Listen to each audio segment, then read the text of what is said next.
Hey guys, this is Jeremy here at Creative Rods and Restorations. Today we're going to go over a little bit of the ins and outs of what is underneath a pretty good paint job. So we want to show you what a good panel looks like and what nice paint work looks like and good body work compared to what you uncover once you take that away.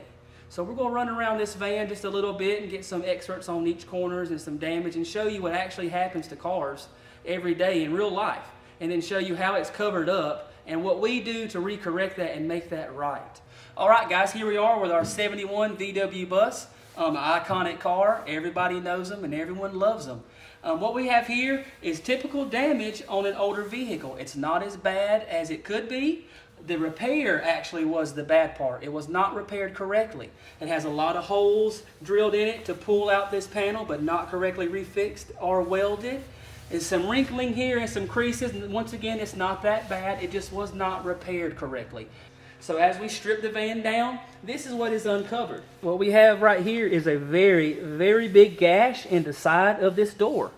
It was not welded or worked. It was pretty much skim coated.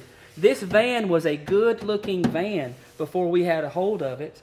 It did not look as bad as it did.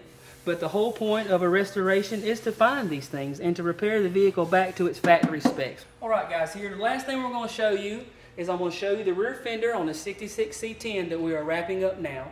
And this is the level that we want to get to and what a correct repair would look like. As you can see, the level of this fender is very, very high, and we would like to get the van in the same shape. What most people don't realize is this truck right here looked like the van did. It just takes the right people with the right hands and knowledge to bring it back to life and put it back on the road.